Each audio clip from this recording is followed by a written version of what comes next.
All right. Hello, Dr. Lewison. This is my video for you. So here we go.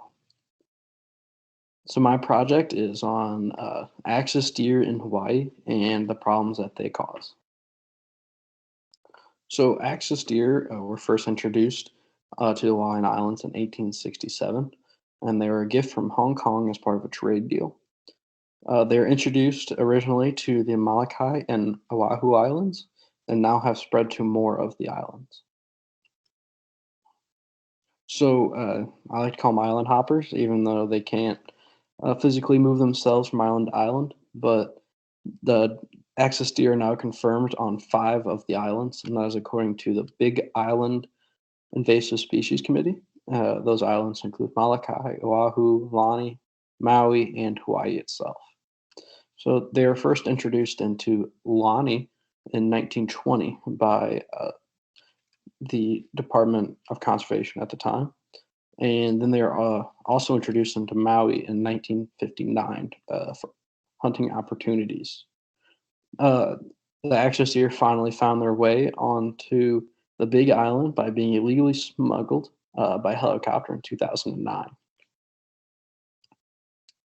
So, what is the concern? Um, so, axis deer on these islands have no natural predators, and this is can cause their populations to explode because on the Lani Island itself, there's estimate over 20,000 axis deer. Um, so another problem, if you have that many deer on a small island, they cause a lot of damages to not only crops but just buildings and homes. The Big Island Invasive Species Committee estimates that the damages can cost over $1.4 million. And another big concern is civilians hit them with cars in such a small area. Deer don't have a lot of room to move, and if they're next to a roadway on a small island, a human's going to be hitting them with a car. So here's a poster that is from the Big Island Invasive Species Committee, and this is what they would show to normal Hawaiian citizen, and it tells you what the deer look like and a number to call in case you have new sightings on a different island. Because if that happens, they want to get there as quickly as possible and eradicate them. They're currently trying to keep them contained on the 5 islands that they're already on. So, as far as population control goes, Hawaii Department of Land and Natural Resources has 4 seasons for the deer. This is a direct quote from their website. 3 axis does per hunter in the archery season, and 3 axis deer does per hunter for the youth season, and 3 axis does per muzzleloader and general hunts. So, from what I found, that means the normal hunter, if they shoot all 3 in each season, they can um, take up to 9 does, and if there's a youth, they can take up to 12.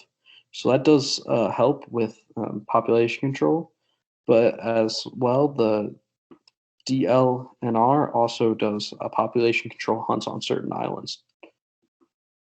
This is especially true on the island of Hawaii. Once they spotted them in 2009, they worked to completely eradicate them in house. No hunting tags. They didn't want to popularity or spread of the deer on the main island.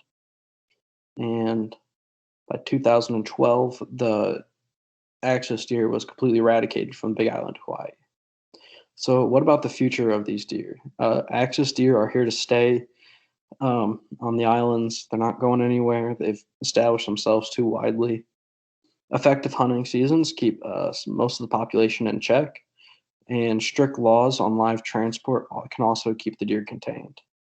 Another thing that I found on axis deer is it is $20 for a tag if you're a resident of Hawaii for one deer, which is insanely cheap.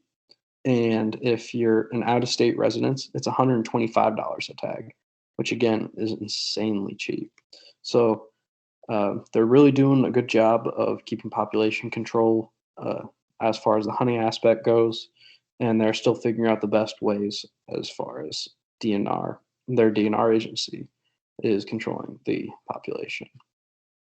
But I think axis deer are going to be playing major roles in the environment for Hawaii's future, and I don't think there's much else that Hawaii can able to do besides eradicating the population entirely.